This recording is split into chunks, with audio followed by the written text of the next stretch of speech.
December 24, 2023, Nashville, Tennessee, USA. Seattle Seahawks linebacker Bobby Wagner, 54, waits for the Christopher Hannewinkle USA Today Sports.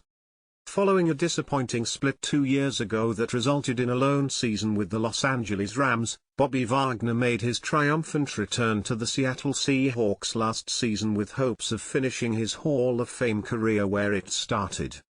Unfortunately, however, Wagner's second stint in the Pacific Northwest wound up being just as brief as his stint in Los Angeles.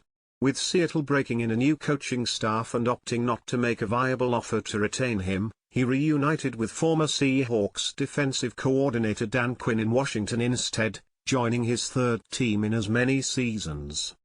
While Wagner maintains his love for the city of Seattle, fans, and his former coaches and teammates, just as he did when publicly aired grievances about learning of his release on social media in March 2022, he isn't pleased about how things unfolded that led to his departure for the second time in 2 years.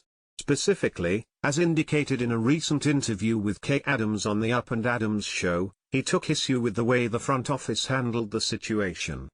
"My relationship with the city is always amazing, like always great," Wagner told Adams. "My relationship with the players and the staff and the people that work there is always great. I just think that some of the upper management didn't handle things the right way, and it is what it is, it's part of the business. You know, you always have those things, and I'm sure they'll get worked out over time. I'm not somebody who holds grudges or anything like that, so I think that's kind of where it stands." From Wagner's point of view, it's not hard to understand why he would feel miffed by the Seahawks' apparent lack of interest in resigning him. Even though he will turn 34 years old in June, he led the NFL with 183 combined tackles and tacked on 3.5 sacks and 11 tackles for loss in his return to the Emerald City, earning his 10th All-Pro selection in the process and showing few signs of decline. He certainly wasn't the problem for one of the worst run defenses in the league.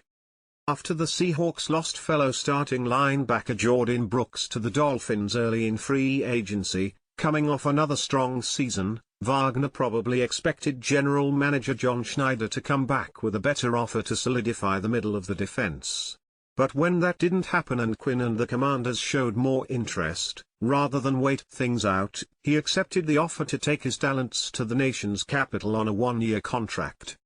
As for Seattle, Schneider and McDonald quickly turned attention to signing younger replacements in Jerome Baker and Tyrell Dodson, bringing both players on board with 1-year deals.